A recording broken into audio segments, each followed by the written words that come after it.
I feel like there's a ripe commentary that could be added to this. It only goes downhill so quick. I have no clue. I was gonna try and do something like, I don't know. I was gonna try to do something sultry. But I couldn't decide what. I was like gonna do the whole "going my way, sailor" type thing, but no one's going our way, unfortunately, because people don't dress like this very many places. No one's going with us. We're going alone. You, however, have abandoned the pursuit of conversation for your own sweet tooth. Yes, indeed. So I am alone. And I missed my opportunity because we pontificated so much. I didn't get the chance to snag the guy that's normally over here, so... Or snag the ice cream that your sweet tooth is so richly I also didn't get the chance to snog any of these guys either. This guy's coming up, though. I'll snog him. Anyway, we promised something last time, and we're going to hold to that. Which is that we're shifting. Which is that we're not talking about music, but we're going to talk about something. Wow, I really am going to snog him. You straight up snogged him. I'm pretty sure you choked him out with your lips. Yeah. A weird way to go. You could accelerate it by sucking, not just suck the air out of their lungs. Just. Pretty sure that would end very upsettingly, though. There'd be saliva involved. No, not a good way. But anyways, we're not going to talk about music. We're going to talk about something music adjacent. Can you guess what that would mean? Because it probably doesn't make much sense. Movies. No, actually. I'm not sure how you got there. Oh, I need him not to turn around right now. So what's music adjacent then? I would not... Art. Think of it, well, that's just music broadened.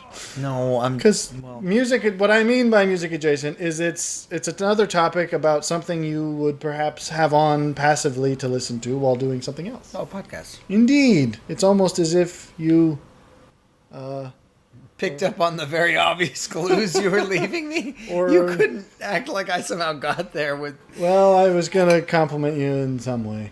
In a very hollow way. Well, because you got to take what you can get. Take it on the run. I hit you, colossal. She took it on the run. Took it on the rump, I'd say. Take it on the rump, lady. Gonna leave a bone. Oh, boy. Well, now that we've got our puerile digression out of the way, podcasts. It's sort of a revisited version, because I know at some point we discussed podcasts and how we're both in support of them, but don't listen to them that much. Sure. That was basically what we said, is that I was like, oh, I like them, I just don't listen to them that much. I like them, but not a lot. You get that alert, people, and that was a weird way to do that, but okay. A very clever way of doing that. Well, yes, if alerting everyone and then moving to a different level, that doesn't help. You're just going to wait. You're going to make a big noise and then wait. Oh. This is the Viper approach to stealthing. You're just going to... Oh, she froze for a second. She just wanted to get a good look at you. This is somewhat changed, which is why I'm bringing it up. Because I have found... It's not exactly free time. I was going to say, okay. That corner was... Corners don't work from that distance. Far away. Pretty sure, isn't that one of the rules of like combat engagement, where it don't come up on a corner hugging the wall, come up from a distance, because you'll be able to, the line of sight will be wider, and therefore you'll be able to see around it a little easier. I don't know. But I found that it's not exactly free time that I have, because it's not, but I've found that with my current work environment, I have a lot of time that I spend on a computer, and I find that I am increased in willpower if I have something to listen to. And it's a bit of an escapism. Well, it's not escapism, that's not correct, but it's... I mean, this even touches a little bit on something we might touch on later. We've talked about the social media attempt to rein in the social media influence in your life and all that. True. But YouTube has been the area where I find that that's the most difficult for me. Because I'm not all that big into the social media stuff. But YouTube is something I could easily waste a bunch of time on if I wasn't careful about it. But when I am at work, there's a degree of pressure where it's like, obviously I can't just be goofing off watching stuff, but I still feel like I need something in the background to maintain a degree of, I don't know, I'm not sure what you'd call it. I work better when I've got something going on that's I can engage with. And so podcasts.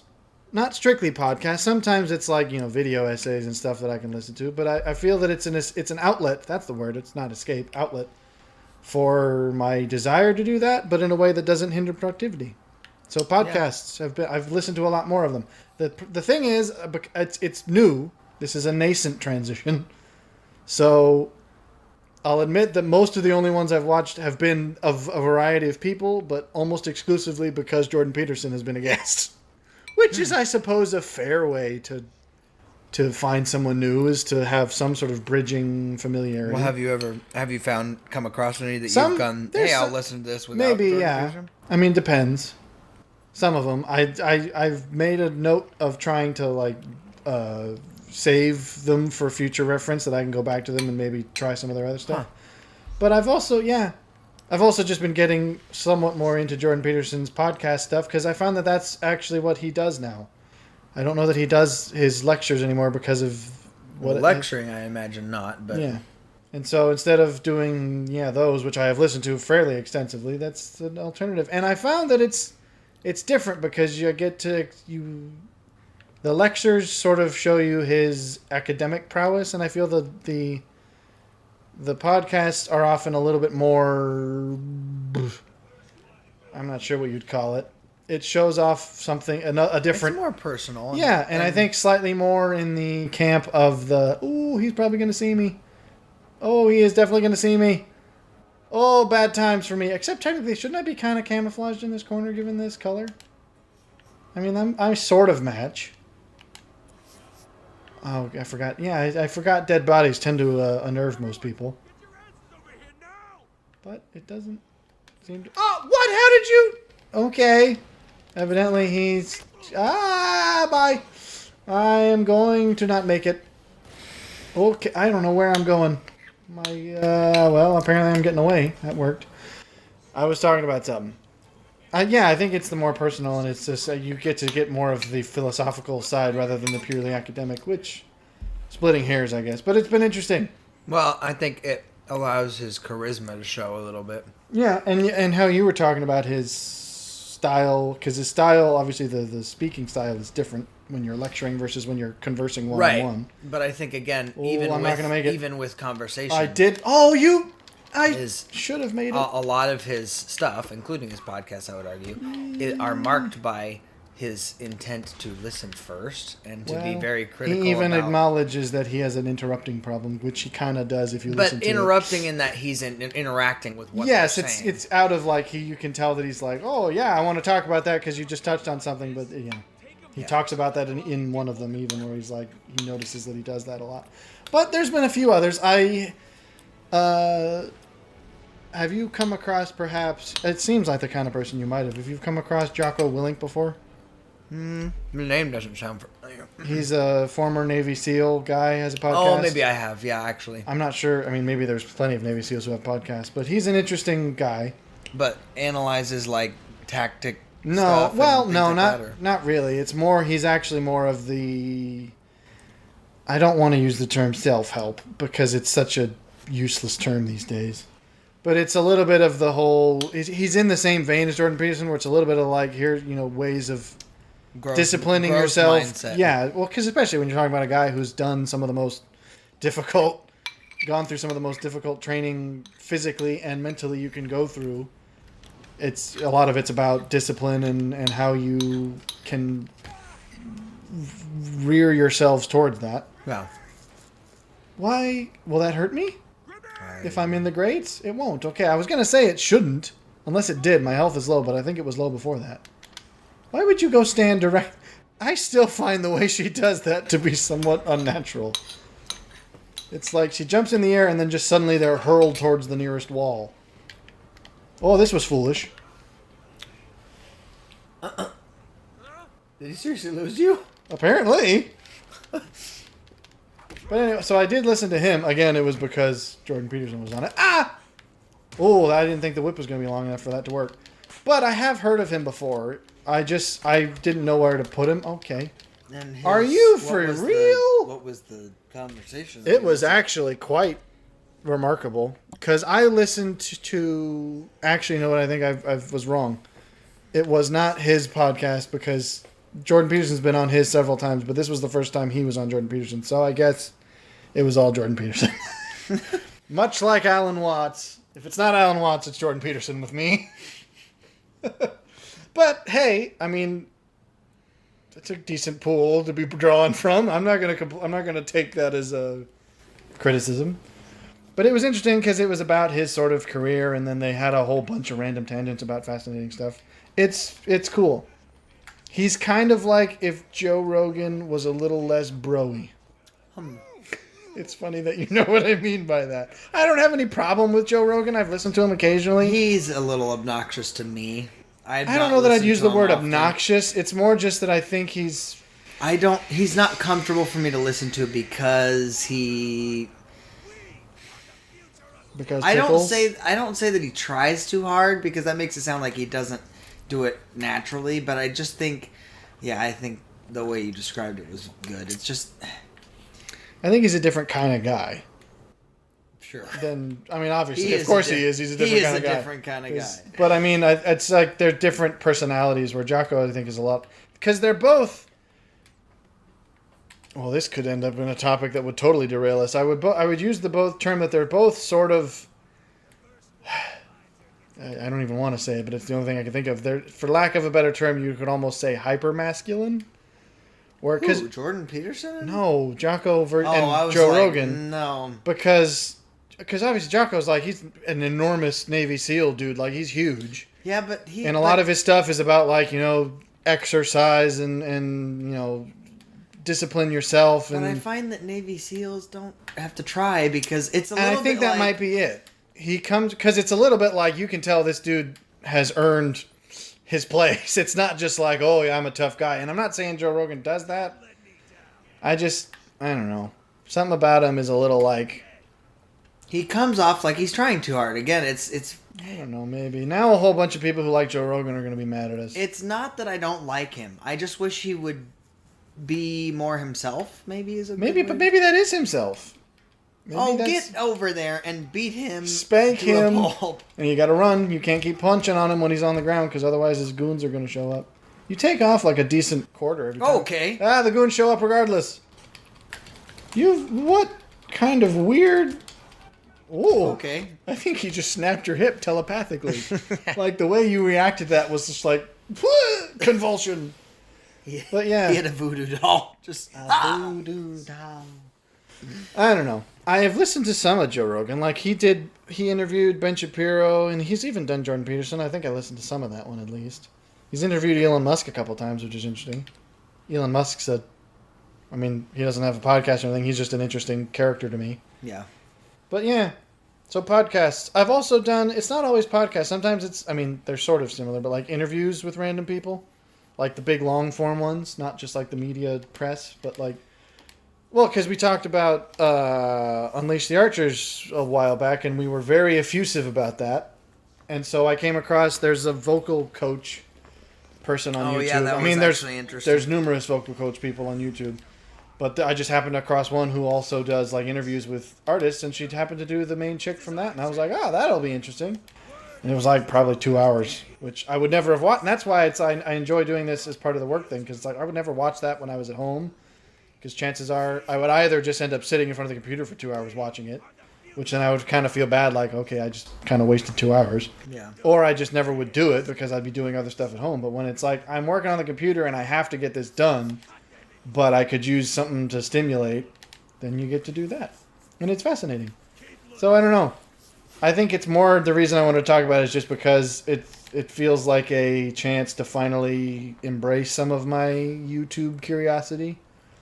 Because of the social medias... I can do podcasts on YouTube, but I don't feel like for instance, the vocal coach, I feel like that would have distracted me. Why? Because it wasn't like it's not like the video I showed you where it's an actual analysis, which is what the girl mainly does.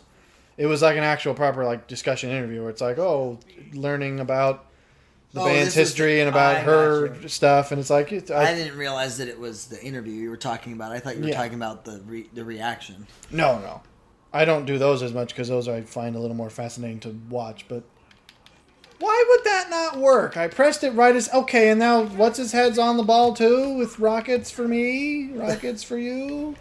Let's have a rocket in a big brown shoe. Okay, things ain't going right. So anyways, I want to talk about that just because I suppose we could get into the whole, I didn't intend for that, but if I had to pick, I've never had a problem with like, I spend too much time on Instagram or whatever, but YouTube's the one thing that's like, I could spend a lot of time on that. And sometimes it's the useless kind of time. Yeah. Where it's like, I watched a dude, I mean, I don't want to call it useless, but it's like there was a channel I found which was literally, maybe. Yeah, where it's like there was a guy who does machine work, which is an interesting vocation, and it's something I find, compelling. But it's literally just like he'll have like 2-hour-long videos of like, here's me working on this piece. Yeah. And it's a little, you can watch it because it's kind of mindless, and it's got this whole sort of, I don't know, the satisfying, I don't know, what do you call that? That weird phenomenon where, you ever find that where it's like completionist, like a little bit, but it's like when you. It's a little bit of the Zen garden, but it's Zen garden by proxy. And that's a weird... that's interesting. Where it's like, because it's slow work that has small but incremental progress that is viewable. Yeah. It's sort of... And that's what makes when you're watching a guy do like lathing, and it's like, you just see incrementally it gets chipped away, and then it starts to look like the thing it's making. Right. But you end up spending 2 hours doing that and be like, I didn't make anything, the dude did. But now I just wasted my time. So now I get to do that, but actually learn some stuff from it, which has been fun. Yeah, have you perhaps... Is any exploration of that, or are you still the same as you were? What does that mean? Well, because we both acknowledged the first time we tried to talk about this that we are in favor conceptually, but we don't actually listen to them that much. Well, I don't... Okay, is everyone coming in the corridor? He just scratched his butt. He totally scratched his butt. That's a funny detail. He did it too. I typically find myself listening to... Come on, don't leave me. To open course work from Ivy Leagues. Just because I find it interesting. That is an interesting one, too. We talked about that. Didn't we talk about that? We may have. But that's typically where my podcast jumped to, because I am by nature a very academically minded individual. I was wondering, he was staring awfully intently. I mean, not that I blame him, but... the joke's never going to end. We can't help it. So, yeah, I think that's like my preference. I find that can be a little much sometimes. Monotonous, yeah. Not even monotonous. It's like, I probably for work environment, I do almost prefer the Jordan Peterson podcast because his lectures are so dense, and I don't mean that in a negative way, like they don't make sense or they're hard to follow. It's just that they're very full of stuff, and so if you're not able to really sit and unpack, and I still find myself doing that sometimes, where it's like I'll pause and be like, wow, and I'll go off on my own mini tangent as if I were there. It's like, this is what I would say if I was part of this table. Go, oh yes, when you say that, you remind me of this. And I don't know, it's practice for this apparently. Yeah. It's not. I enjoy when it is. I enjoy when it is. When it's discussion based on, I think, just things I happen to be intrigued by. I'm not. Well, naturally. But I'm not as much into. Like, I would say it this way: I'm not a entertainment podcast person as much as I am a educational. What would you call that? Because I'm not sure any podcast is purely entertainment. Because otherwise, isn't that just like a talk show? No, but I've seen podcasts though that are very much geared for like, hey, this is. I mean, and again, I suppose we're on a leisure level. Well, yeah, I suppose we're probably bit of stone throwery when we're talking about. I'm not sure we're terribly educational. Well, I don't know that we're trying to be educational. Well, but then what are we trying to be other than entertaining? Well, I suppose I was going to say I don't know that there is an entertainment podcast. Well, all the while, here we are. And again, I'm not sure we're also one to talk as if we've got any sway in that sphere. I suppose it depends on the people. That's primarily the podcast. I feel like Joe Rogan's probably slightly more entertainment based, depending on the guest. Because sometimes when he gets like Jordan Peterson or Ben Shapiro, it's like they're obviously going to be talking about their fields.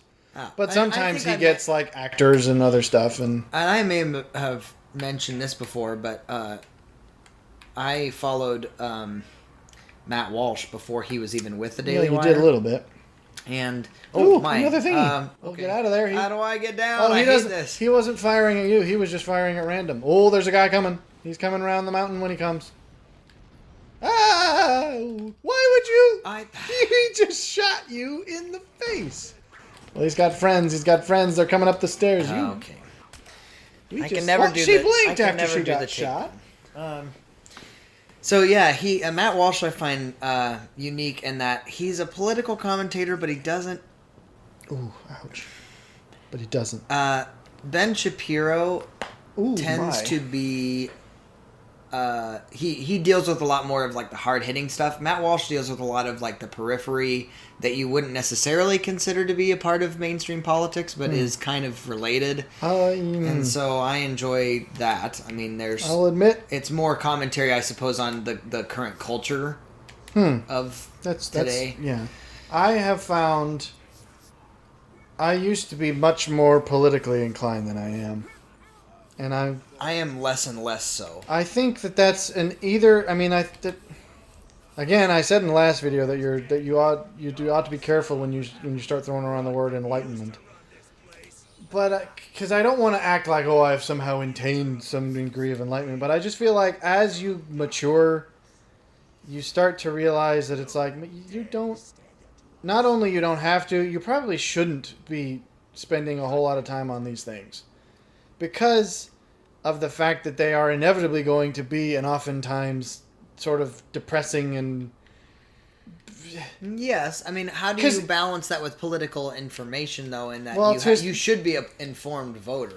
Well, I agree with you there, but I'm not sure the news is it. No, and that's where I think I've made the distinction. Because while I agree... I mean, I think mainstream news, and I mean of any variety, before people start going, oh, you're a right-winger or whatever. I don't like news outlets of any kind. If it's on TV, no. If it's on TV, they're lying to you. Yeah. It's basic, I don't want to do that now. I want to get out of here now. That's kind of my way. So it's like... and so unbiased news, because the bottom line is everybody's going to have their angle that they're pushing. But yes, sure. But even then, I'm like, so I would... If I wanted a political news show, I would probably watch someone like Ben Shapiro, who I know is fairly... He even himself would not say that he's unbiased, but he at least declares his bias, which is unique. And I at least know that there's not as much editorializing. That's probably... I mean, I don't know. It's been a while since I've watched, so maybe that's not a fair thing to say. But if I were to watch, it would probably be something like that. But even then, I'm just like, you know what is this going to benefit me? Because most of the time, yes, it's good to be informed, but a lot of the times the information that's out there isn't going to change much. Someone said something stupid. Okay. All that's going to do is make me mad. It's not going to really... I mean, probably I wasn't going to vote for that person anyways, or... Well, okay. I don't know what I was expecting there. So I guess... there's a quote that I also came across that I think... I don't know if it was consciously part of it. It might have been subconsciously part of it. And sadly, I forget who it was. But it said that a man matures when he stops thinking that politics can solve his problems. Yes. And that's kind of where I go... Well, there's a degree of responsibility, of self-responsibility to that. Yeah, and that's sort of to agree that I just go, what is it really going to benefit you? Because it's not going to solve your problems, no matter who's in charge of what. And we're not suggesting on a sort of pessimistic level, oh, your vote doesn't matter. No, it's not that. I think you should, do your part for that because it is relevant. But I don't think you can absolutely get all the information you need for your political decisions based on just research, like research in the days going up to your casting for your vote, and then it'll probably just be good. It was flash forward. You missed it again. I pushed it. I know that thing's ridiculous. Annoying. We had to pause for a second, and we're jumping right back into the fray, not even knowing who we are and where we're from. I was talking about politics, but I don't remember how or what. That's gotta be the thumbnail. That was perfect, because not only did she... the thumbnail. Because she was, like, telepathically beaten on the dude and then suddenly just gets launched through the air. That was the best ride. Ah, that was a combo for the ages. I was talking something about how you don't... Yeah, I was like, because you can be informed without following the news. Because as a matter of fact, you'll probably be better informed without following the news. Right. Because it's just... I don't Half know. the time... So I don't watch, as much as I like those guys, like the Daily Wire and whatnot, I don't listen to them much anymore, because I just find that all it's going to do is... Because here's the thing. And I'm probably... this is no discredit to Ben, because he would probably say that this is the truth anyways. It ends up not being a bit of an echo chamber nonetheless. Because, and I don't mean that to say that it's set out to be like that, because sometimes they are. Sometimes it's like, this is where you'll find these ideas. But naturally, you're going to be inclined towards the things that you already agree with. And so generally, I found that whenever I would listen to Ben, yes, I felt like he was giving the facts straight. He wasn't skewing things. But nonetheless, I'm like, what am I going to learn from here other than like, yeah, I don't like these policies and I don't like these people much. So it's like, once I have that opinion, then I don't need to continue to reinforce that opinion. That's not likely to change. Yeah. I don't need to be constantly going, yep, still hate them, because all it does is just kind of make you bitter and, I don't know.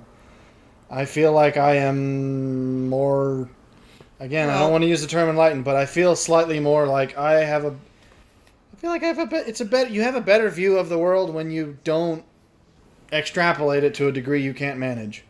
Well, and that's actually why the globalization on the broader level is a problem when it comes to technology and integration of internet and all that other stuff. It was the statement, and of all people, it's funny that you would get this from this source. I mean, it's not this source, but this is the famous, I think it was a study that suggested that your social circle, as in the number of people you can care about and store data about, is limited to around... Oh, see, like that was absurd. He had to have had lightning reflexes. He should die from that.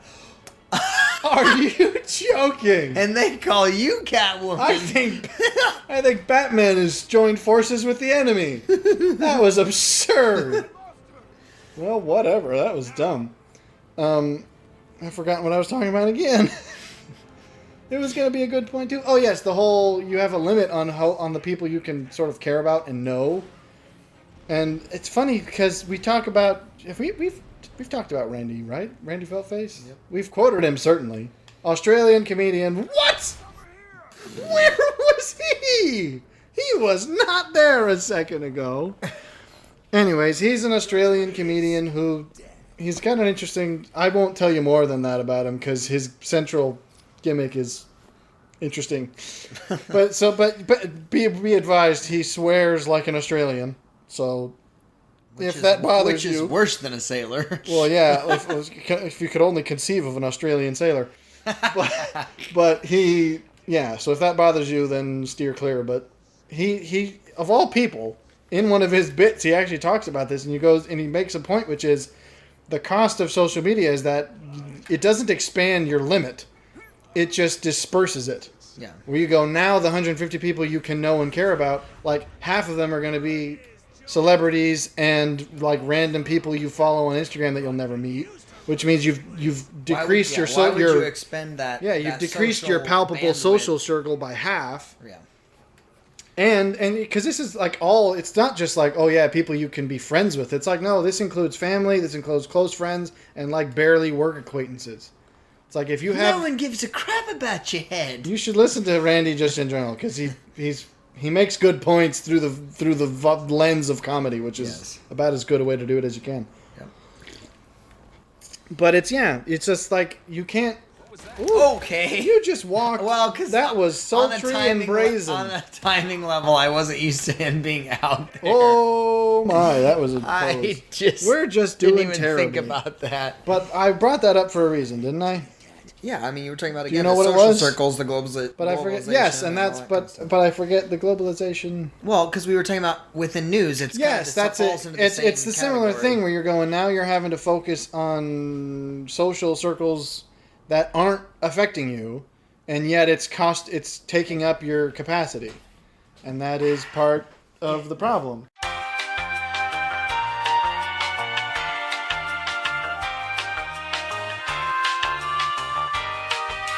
We're just full of them today. Or apparently they're full of us.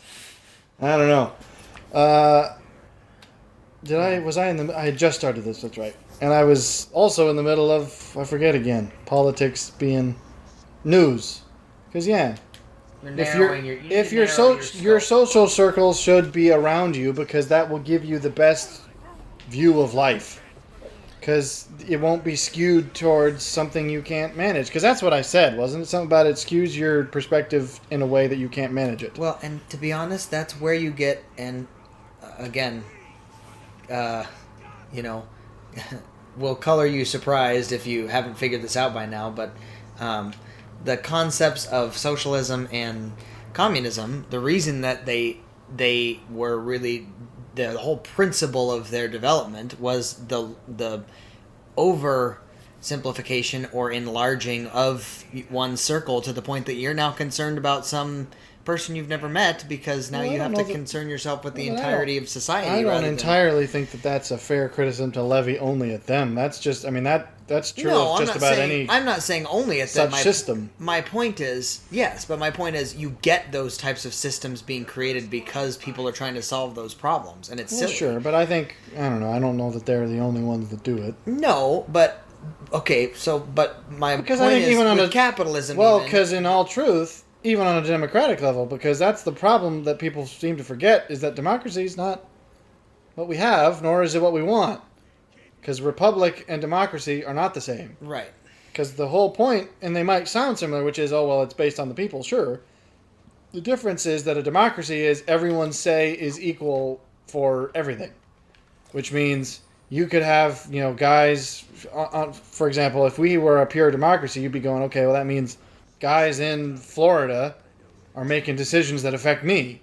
Right, but that's my point. Yeah, but so you're saying the Republic is the best way that you can... Wow, suddenly this turned into a political lecture.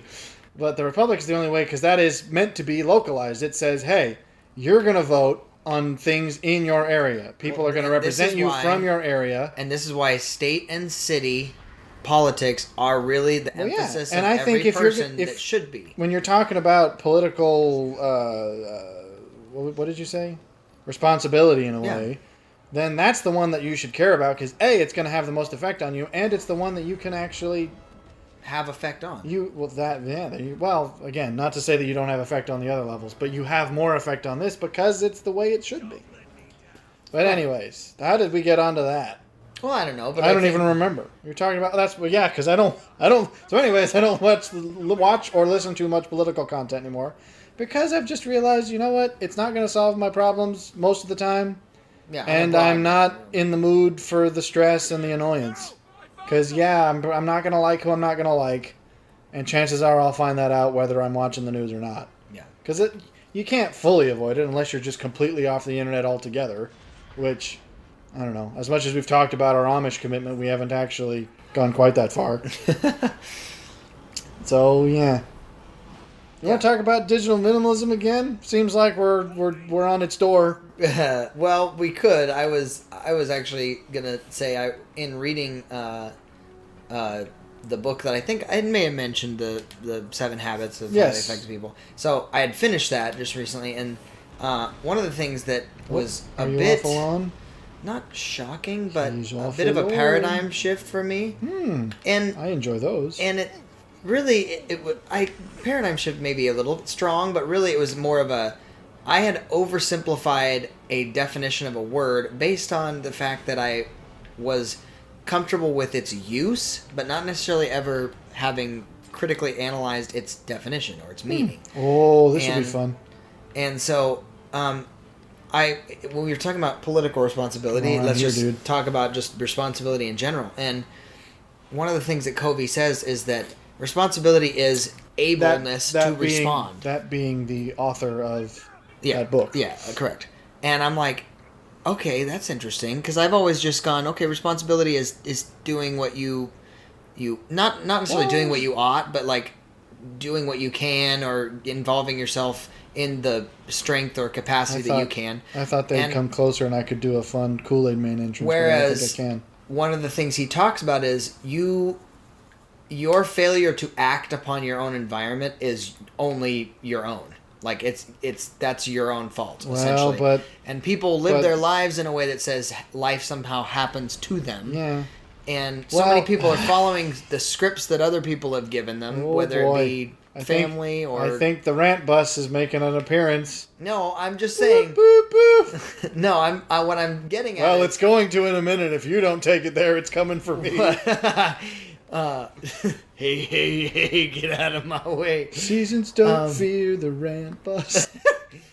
But whoa. Here's the takeaway. Woo!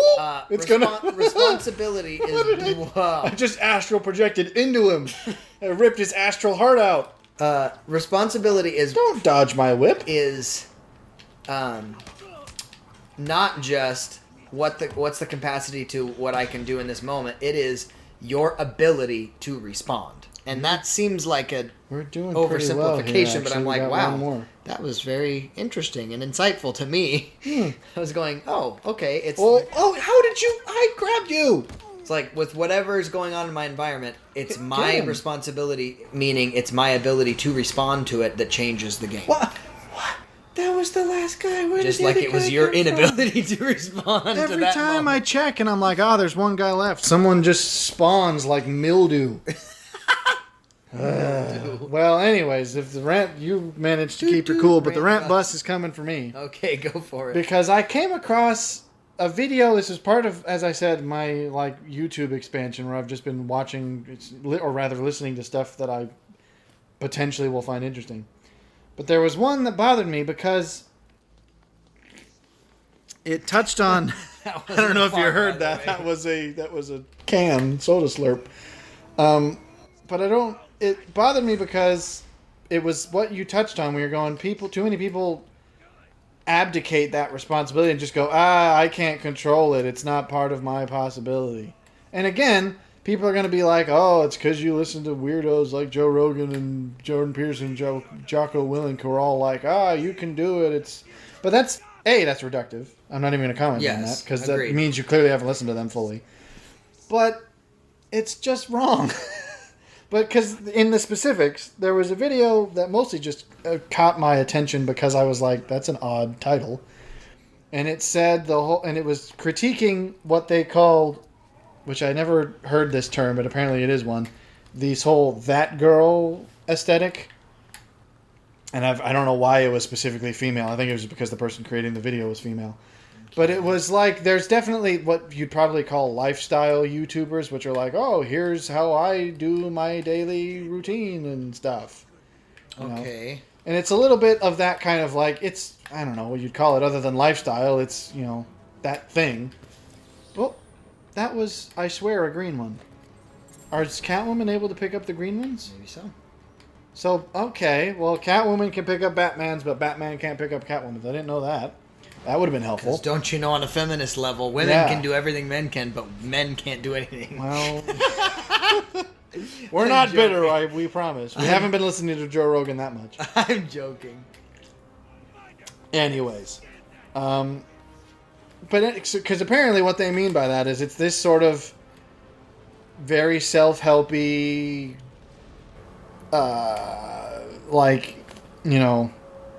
because it's more the lifestyle routine thing is the best I can describe it because that's what it's the most obvious, but it's that kind of here's how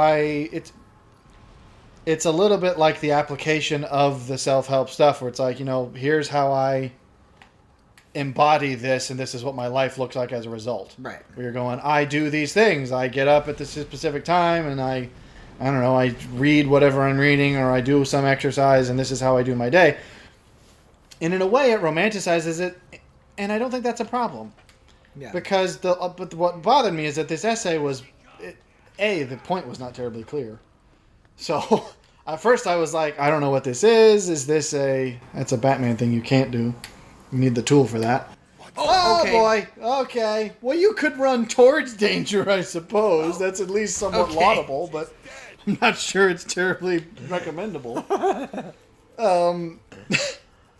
But as I read a bunch of the comments, I was like, okay, clearly this is a negative thing, because they were like, oh, really all this is a rebranded, made-up version of, they call it, in quotes, hustle and grind culture, which I was like, hey, what the heck are you talking about? It's like the rat race kind of a little bit, but they were like, but hey, I can tell because of my psychic instinct that it's like there was toxic and there was mansplaining, and I can tell culture is going to be the next word. You just slap culture onto something you don't like, and then now it's a problem. Oh, I'm not a fan of, your culture. Well, and it's already happened, but I think it's just going to become, because it used to be like, oh, don't support, I don't know, patriarchal culture or this blank and blank culture. But now it's like, oh, hustle and grind culture. Next, we're going to be self-help culture. Now we're going to be talking about, I don't know, responsibility culture, and I don't know, being accountable culture. It's like, you can't just stick that on it and be like, oh, this makes it a bad thing. And not only is that not the case, but like, what's wrong with working hard? Yeah, exactly. Like, seriously, if you're gonna start to go, yeah, working hard's the problem. It's like, no, you're the problem. Well, it's the people that glorify that one gymnast for saying she's done or whatever. Oh, wow. Well, now we are gonna get banned. Well, I'm just saying I didn't have a problem. I don't know enough about that to comment on it, which is why I don't care. Here's the reason watch that I'm commenting on it is because I don't have a problem with the fact that she said, oh, I'm not, feeling fit to compete. Well, yeah, honesty. But don't celebrate about it. Just go, oh, okay, well, that's fine. Like, she made a good decision based on her own. Like, I recognize that the principle that you're getting at is like, oh, she took care of her own kind of mental health. Well, yeah, but even then, it's a little bit... Because the whole thing people try to say is, mental health counts as actual health. It's not just something separate. Yeah. I thought he wasn't going to turn around yet. And so you wouldn't do that if it was like, oh, it turns out I have cancer, I have to drop out of the Olympics. No one would be like, good for you! Simone Biles, sorry, I couldn't remember her name. It would be, because obviously you'd say, well, obviously you're respecting your limits, and that's a good thing. That's great. Yeah. And you're, taking care of your health. But it's not like... oh, thank you for being, such a role model. It's like, no, cancer's not a good thing. Yeah. Yes, it prevents you from doing stuff, and you shouldn't, don't go trying to be doing things like, tremendous physical feats while you're battling major illness. But if you're going to consider, you just spanked him. You're like, hey, sailor, coming my way? I can show you a good time. Look at this suit. You're just making a scene. Whoa, what did you... That was an epic fail. I'm sorry, I pushed the wrong button. You'll have another go, fine. So it's like, you can't have it both ways. You're going, oh, mental health is real health, and then be like, oh, good for you, I'm glad you have cancer. It's like, you don't do that to people. We're really just It's not something to celebrate. Woos, woos. We're going to get really on the... Woos, woos. That's not the rant I'm bus. concerned that people listening may be woos, woos. Well... Because here's the rant thing. Bus... It's not going to stop here. It's going to keep on trucking. It's going to get a lot worse. But the same thing is like the whole, don't fat shame me because I'm just as healthy as somebody else. It's like, here's the thing. No, that's stupid. You're not. I didn't want you to go there because now we'll never have a chance. But there was another comment that bothered me even more, because this was like so antithetical to anything any of these guys that I've listened to would say. Yeah. Because it was literally like someone said, oh, the thing that my opinion on this is basically, I find it sort of inspiring and relaxing at times, but it also makes me think, oh, why can't I live in a pretty place like they do? Or why is my apartment so dark and dirty, not like theirs? And why can't I have interesting hobbies and friends? And I'm like, okay, first of all, let's break that down, because I'm not just going to say you're a wimp, although I'm going to get there. Because although it's true, sure, you're not always going to be able to live where you want, because that's entirely dependent on what your job is and whether or not there are jobs in that area and nicer places may have higher cost of living, whatever. That's not always in your control, although it could be if you chose to make it. But you'd have to give yourself time. But more than that, you're like, why is my apartment dark and dirty? Well, freaking clean it. Oh, but I have depression. Well, that will make it harder, sure, but there's things you can do about that. Yes. It's not like, oh, well, I've got some, I don't want to call them mental issues because that's so meaningless a category, but it's like I have, because really the problem is not even that, it's more a problem of framework, mental framework. Which is 100% which is where you're going. Which you is can what absolutely Kobe gets to. Yeah, and it's going. You can that's absolutely something you're going to have to deal with, and it's going to make it harder, but that doesn't make it impossible. Yes. It's like, so that's completely within your power. And then the other one's like, oh, why do I feel so lazy and can't have interesting hobbies? It's like, that's 100% within your power. Yes. Not even like. Well, and that should not. Wow, be something, that one went on for should like not 10 be seconds. something that bothers us. It should be something that empowers. And then and then they concluded with being like, oh, and it makes me feel inadequate. And I felt tempted to be like, pull a Jordan Peterson and be like, well, you are. Of course you feel inadequate. I can't do a good Jordan Peterson impression. He strikes me a little bit as like a modern. Now, hear me. I'm not insulting. Hear me out. I'm not insulting Jordan Peterson, but he has a little bit of the Dr. Phil. If you feel like a dirtbag, it's probably because. Yeah, but he's not. I don't think he's quite as inflammatory. No, he's nor not as quite as insipid on the nose. as Dr. Phil. But it's true. You're going like, okay, well, sure, you like this. Your life isn't like this. Surely that's going to cause some dissonance in your brain. But the question is are you going to blame this person for having a life you want? You're going to blame them. The fault is not that you don't have it; it's that they do. Because that is communism. Well, we're back to my point. Exactly. That's why I was helping you out. You were helping me out. It was relevant. I felt it would expand. Yes. But it's like, that bothered me because it was touching on that where you're going, people just say, yep, I'm relinquishing control, and then they get mad when things aren't the way they want. So let me clarify. It's like, you gave up the control. You can't, you let go of the wheel. You can't complain about where the car is now. Exactly.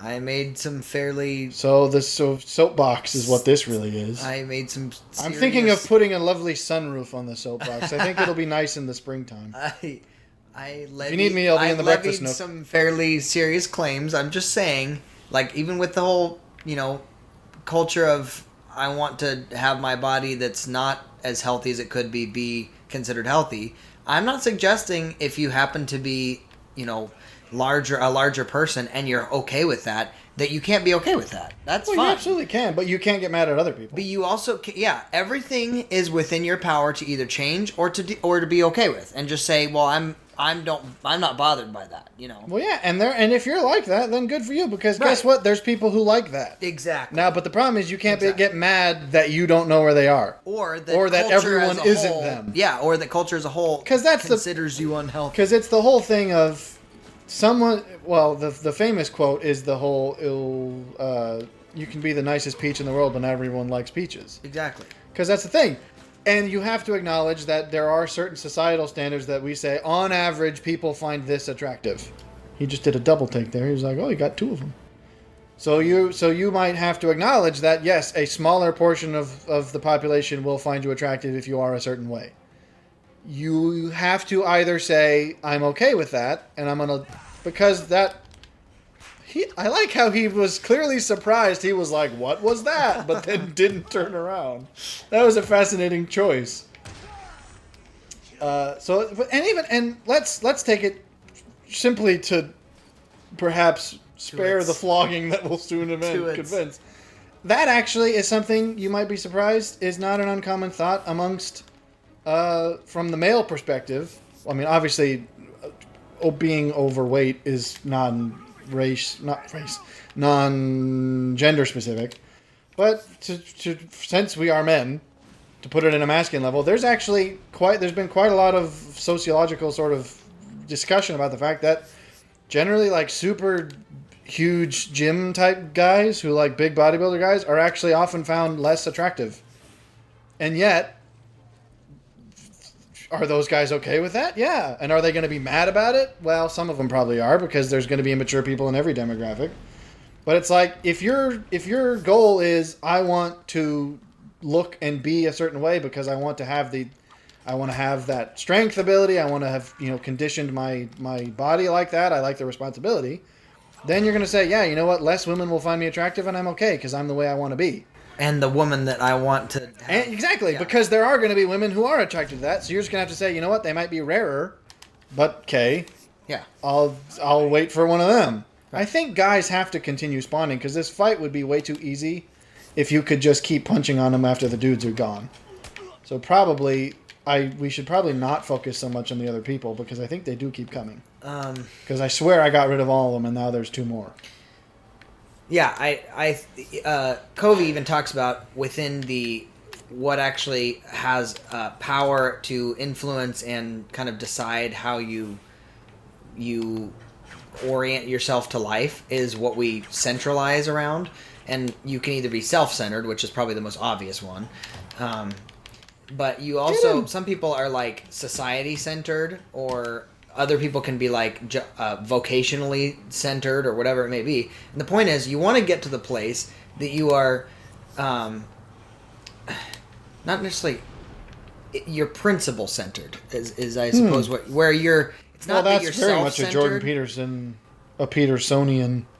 He's going to need one of those. People have coined that, Petersonian. Okay, well, there you go. I'm not as creative as I thought. But... Because you would either have to be that or Peter Sonic, and that sounds silly. But the notion that I should base my life on core principles that are consistent no matter what the situation. Yeah. You can't base it on your own perspectives because even those are fickle. Mm-hmm. And you have to align yourself to something, to a goal. And then that's where religion comes measurable in, or things like that. You may not specifically align with a particular religion, but whatever philosophical alignment or whatever, as we've talked about Zen before, or whatever it may be, it becomes your center, and it's pretty significant in how you frame your worldview. What's good about that is that it actually gives you a metric you can use. Because the problem is, if you're too vague, where it's just like, I want to be a good person. No. Well, okay, that means nothing. So you don't actually want anything. Or maybe you do mean that, but do you know what that means? Yeah, have you defined that? Yeah, exactly. Because whereas if you say, hey, I want to live by this set of principles, well, then that's your guide to whether or not you're successful. Am I doing that? Well, and arguably, the reason we have a culture that's so... why is he down there heavy in anxiety, and I would argue because they're not depression aligned. And stuff like that, is because they have alignment with... I don't think they have alignment. I think they recognize that they don't have a goal and therefore have no sense of progress. I don't know that they do. I think it's more subconscious than that. I think of course, that they've actively aware of they've that. aligned themselves with the cultural expectations or script of the current society, and which is changing all the time. Yeah, well, sure, there's that. But I also... He's only 1 hit away. I can't lose this now. I'm not sure that I agree, because I think the problem is more the fact that a lot of people don't even have a goal. Like they don't have, and therefore they have no metric, and thus you can tell when you're not making progress. Because Jordan Peterson talks about in one of, I forget where, somewhere, about how your capacity for positive emotion is much more fickle than your capacity for negative emotion. Yes. Because your capacity for positive emotion is almost exclusively activated when you sense progress towards one of your core goals. Correct.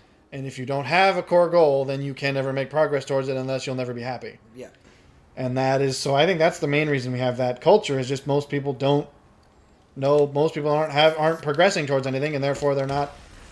Oh, I was about to say, so help me. Whoa! He hadn't rendered in yet. That looked very wrong. Now tell me where you're hidden the rest of my stuff. Oh, her weird belt is clipping. Okay, so admittedly these costumes don't quite work in the cutscenes because I was saying this. I picked up on it even in the main play. In the main play. Again, it's very 2D, even though it is 3D. No, and that's not the reason, because there's other ones that aren't. I'm saying I don't think the costumes in general, because they change the model, they tend to have weird... They don't mesh with the environment. We did it, and it's only been another hour. Although we had to cut out a bit, so we probably need to go slightly longer. Finally, it's cartoon Batman! Yay! Just couldn't keep away, huh? Can't say I Not in that suit. Not in this town, you don't. I don't know why she gets to have normal eyes, whereas he just gets to have, like, I don't know, whatever weird abnormality is causing that. Maybe he's got glasses on underneath. Yeah, but you'd think that, but, well, I think in this that could make sense, but in the cartoons, his eyes, like, they still moved. Like, his eyes... His eyes were still emotive. This, I don't think they do that. Hey, let's finally level up Catwoman now that we aren't going to play as her. What? What? Okay, we got another riddle. Oh, well, I guess this will give us something to do, although it'll probably take us longer than the time we have left. Who knows? Branny. Anyway, it's That would far just be more a snake, important. surely. It's far more important than people. Well, like for instance, in Ed Cole's book Treasure, he talks about how if you are not a head and a tail but never legs. I get it.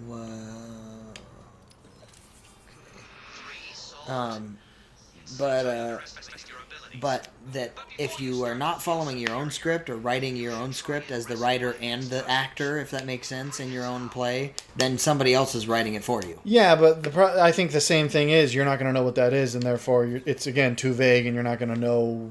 There's not going to be any markable progress. You're aimless. Yeah. Well, Anyway. I had the soap is well and truly boxed. We're stepping down from soaps. Yes, I'm gonna go out into the back patio for a second of the soapbox and sun myself. We're gonna be done with the soapbox for put the soapbox at least 5 minutes, probably. Probably not. Did we have any fluffy things? Oh, that was one of them. We even touched on the fact that we were going to try to talk about this if the first time this sort of was relevant, but we never did. So, we got a Riddler thing here to do. Well, we'll do that while we're waiting. We probably actually let's maybe do some of these because technically the game's now over. All we got left are side quests now. So perhaps before we go to the Riddler thing, because I don't think we're gonna have the time to actually finish it, let's do some of these Riddler, other Riddler things. Trying to attract the ball to get it to the right spot, like this. I can't remember. What was I gonna say? Do you know? Can you help me out? I don't. Be a friend. Help me out. Help me out, pal. Be a friend.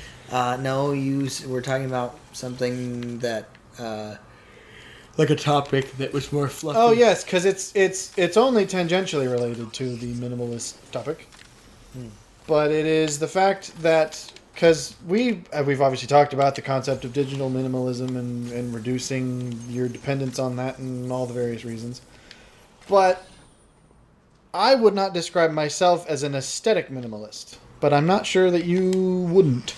I'm not sure that you would either, but that's why I figured you could. I would consider myself more of an aesthetic minimalist. I think that there's... Yeah. Well, see, I don't think I would, but I think that's interesting because, I mean, I suppose it's not that surprising that they're compared because the word is the same, but I don't think it's entirely that they're the same simply because of the word minimalist. No.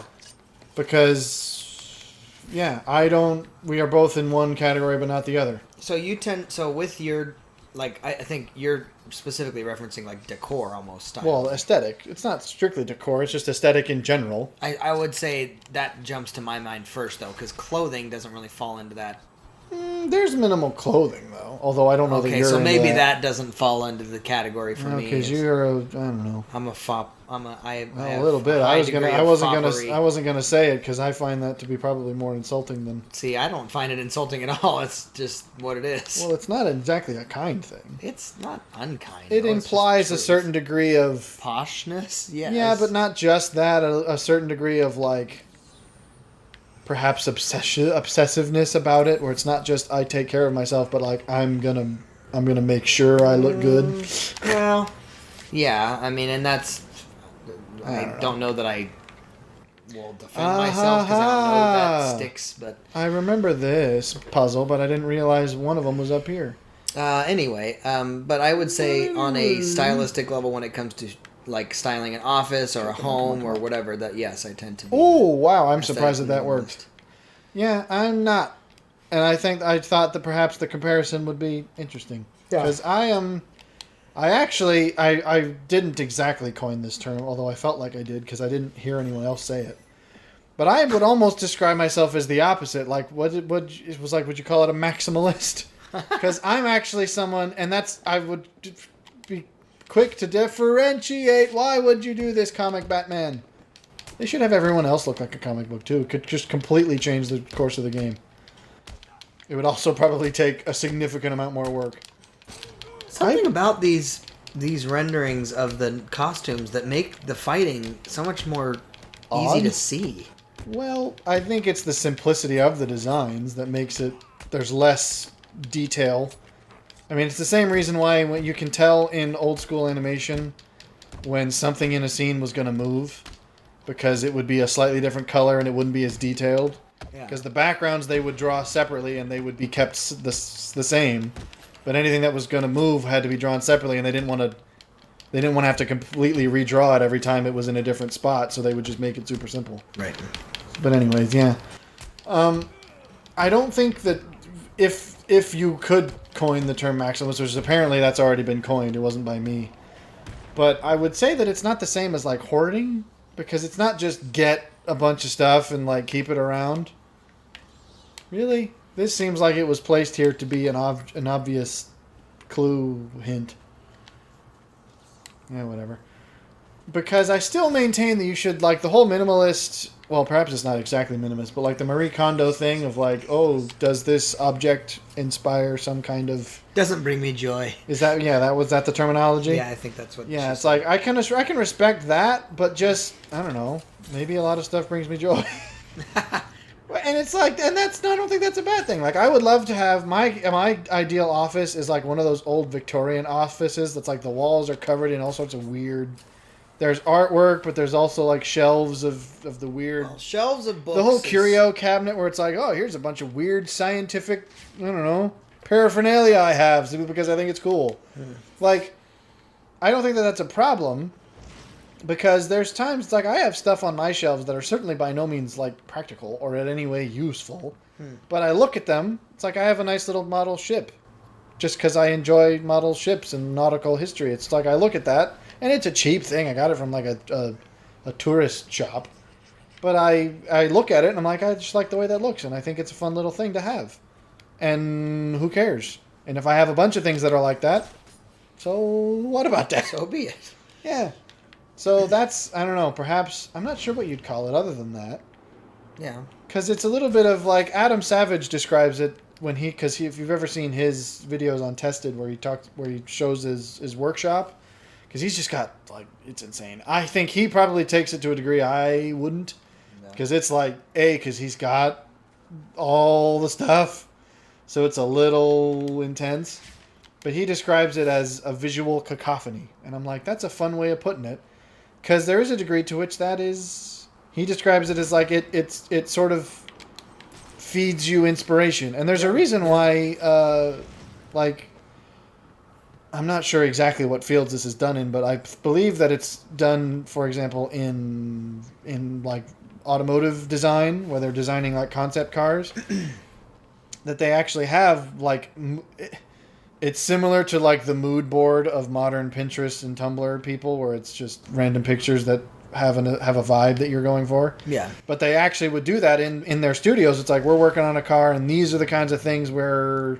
What do you we think are relevant, and sometimes it's random where it's like, oh, we're designing a car, but we have a picture of an F-22 because we're trying to give it like a super high tech, futuristic, appearance. Or sometimes it's random, like I don't know, I've never done it, but it's like it doesn't always have to be that obvious, and so I kind of appreciate that because it does create a mood board. I suppose isn't an inept way to call it. I don't know.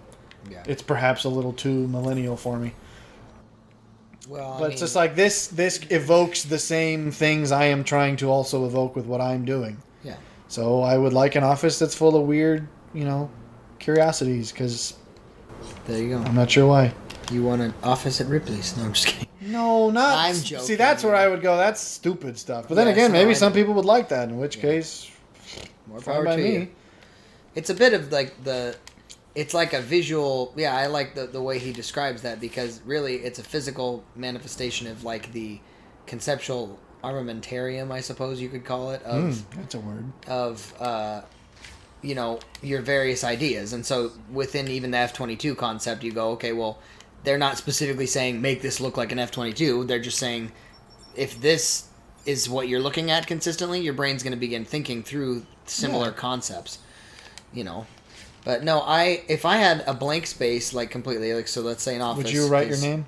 Yes, I would. Your own name? Because didn't you? Because I've heard. I don't think I would be surprised if it's true, but I've heard the rumor that song was actually based off of Death Note, where it's like, oh, I didn't know that. don't think that that's true because the rest of the song doesn't make sense. But I'm like, okay, like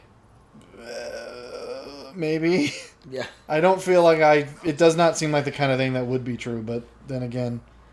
No, if I did, though, if we just went with the office idea. If I had a blank space, I'd kill myself. You gonna finish your thought, or is that... No, I'm... You're going, maybe I will do that. No, I thought I'd... As far as my office, if we're going with that concept, I think especially for a man... I would have... That's a reasonable space. Even my desk. Let's start even with something as simple as my desk. Mine would be very... Hardly anything on it. Maybe 2 or 3 drawers. That's it. And it would be smaller. I'm not necessarily a fan of big, huge desks. In fact, I love longer desks that are more narrow. No. Like if I had a wall that was completely taken up by a desk. You could never work in the same place. But I also... As I say, I'm a minimalist, but I also would love to be like literally wall to wall surrounded by books. That I like that concept. Where it's almost that like might be slightly. It's almost like you're officing in a library. Like that would be sure. I feel like that might be different because I feel like when you congregate books like that, they become a single thing. Yes. A bookshelf, well maintained, sort of becomes its own. Yes. Solid item. So within outside of those two things, I would say I thought that was a like assault happening. Like a couch, like a small couch that could be sat on, or like I say couch, as opposed to the couches that more can't like be sat a reading on. chair, like a. You know what I'm talking about? Those ones that are not quite a love seat, but it's more like. Well, just a chair, a wingback chair, or something like that. Not Why do I keep pressing the wrong button? One that you could actually recline in if you wanted to, like not like a recliner, but like a. Almost like a... Well, my wingback chair can be reclined in. No, I'm talking more like a shrink couch, but not. Oh, well, that's because that's like a full-on. What do they call that? Called? A divan or something? A duvet? No, not a duvet. It's a divan, isn't it? I don't. Or a chaise sometimes. Oh, chaise. I think chaise lounge. Yeah. Are they not the same thing? They may not be. But anyway, yeah, that's about it. Like that's all I would put in there. See, I couldn't. Yes, I mean, I'm with you on the bookshelves, but they would, I don't know, intersperse them with random stuff. Yeah. Curios. I like curios. And I don't even know what that means. It's just an interesting word. But, like, random stuff that I find interesting. Because, I don't know. I'm not even sure what I have that would embody that. What? Oh, this is a weird design. Oh, okay, so I have to... I think if I remember correctly, this is one of those ones you can't touch the ground. So, yeah, I was a little disappointed when I learned... Okay, Batman. I was a little disappointed when I learned that it had already been coined, because I was like, oh, I thought that was somewhat creative. But then again, it's literally just the opposite of, okay, I can't do that then. Oh, so it did... Okay, so I didn't have to not touch the ground between it. I just had to not... I'll get Catwoman to do that later. So yeah. Oh, that was there you weird. go. Weird. I think that's sufficient. We may just end it with that. No, we gotta... That's a little too dry.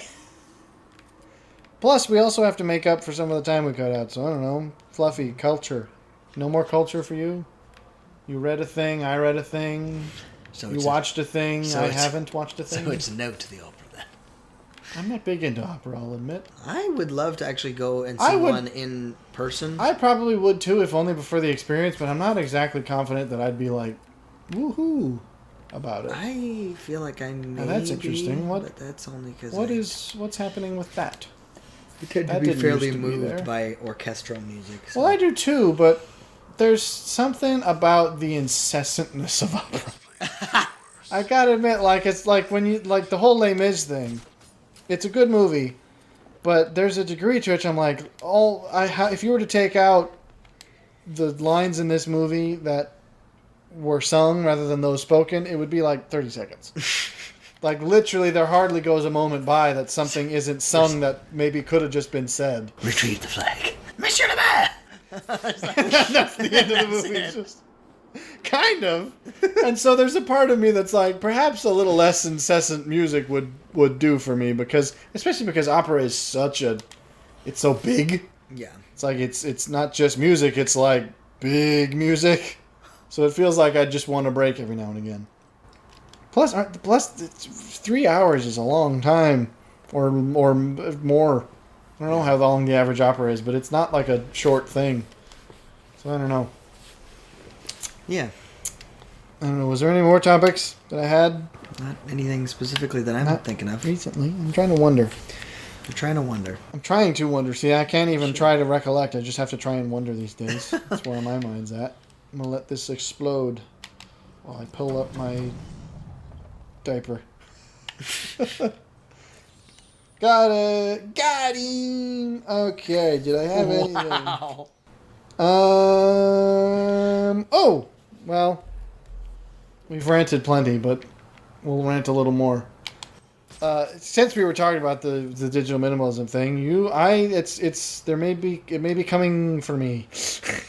What does that mean? Not in an ominous way. It's like, because I may be putting my money where my mouth is soon. Because I will be needing a new phone soon, and I'm contemplating the simpler route. But what bothered me is I've thought to myself, I'm done. We've said it. I get annoyed with the anti-consumerism of a lot of companies, and Apple's right up there. Yeah. But then when I was like, well, okay, what if I just went with like a super simple phone that only does the stuff I would want it to do, not all the things smartphones can do. And then I realized that there's still... Well, that was weird. I don't know if that showed up. I hope it didn't. But there is still a degree of anti-consumerism that I'm not fond of in the carrier market. Ooh. Because so many phones, even the ones that aren't smartphones, that are just like, even burner phones to a degree, although the cheapest of them is still where this is not true. It's like you can only buy certain phones from certain carriers, and therefore that phone will only work with those carriers. And it's like, this is still anti-consumerism. Let me make my choices. Like, if I say I like... back to the whole responsibility thing. We've created a society that believes that somebody Well, else has to make our decisions I don't know for that us. that's the case in this. This, I think, is a case for genuine anti-consumer... Let me bolt this soapbox into the ground. We can't spend all our time on this soapbox. We gotta get some vitamin D. Just saying, you've never really come up on this soapbox with me. I was just on the soapbox. I'm not talking about digital minimalism. I'm talking about the fact that I think, by and large, our society I fully agree, but I don't think this is an example of that. Consumers. Because this is just a form of monopoly. Well, where they're going, hey, true. we bought the rights to this phone, so that means you can only get this phone if you get it with us. And you can't just go and replace the SIM card. Because it makes perfect sense that a carrier would say, oh yeah, you can buy this from us, but it'll have our SIM card in it, because naturally that's the case.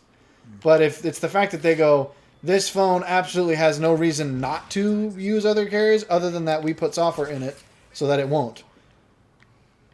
That I find annoying, because it's like, if I'm trying, especially it annoying me, because I'm thinking, finally I'm going to have a phone that isn't constantly, doing stuff without my consent and my, sort of decision making. And then I go, well, there's still a degree to which that's the case, because even some of the phones I've looked at, I'm like, yeah, still. Now, some of them, from what I gather, not Verizon, whoever owns Verizon, T-Mobile. Isn't that the way that works? I don't think Verizon. No, T-Mobile owns Sprint. I was about to say. But T-Mobile, from what I gather, is a decent one where if you've had the phone with them for a while, it can become unlocked. Which is, I'm tempted to still reject that out of the simple fact that it's not enough. Well, but I suppose it's also a step in the right direction. I suppose, but it's a little bit like, buy yourself something nice. A little bit. Yeah. So, anyways, since we touched on the whole thing again, and the rant bus was here, I figured I'd make one last time. Yeah, we'd get one last trip out of it, but we will make the rant bus passage or more passage. Anyways, as Batman, this is like the ultimate. If I could just get that flash of lightning we had in that one episode, because then actually no, hang on, where's he stands on it. I need to find a good suitable ledge. How about you? I'm gonna recreate. Why does that keep happening? Recreate. It's probably rendering the change in. It's rendering the change in suit. All right, here we go. We're gonna stand on a rooftop. I can't zoom out. Everybody scream your heart out. Wow! Come on, give me some lightning. I got the perfect angle. It ain't gonna happen, is it? Ah, well, whatever. It's a form of lightning. Local surveillance. Whatever. Batman says something dramatic. What do you think Batman says? I think he says, take responsibility. Note to self, buy itching powder.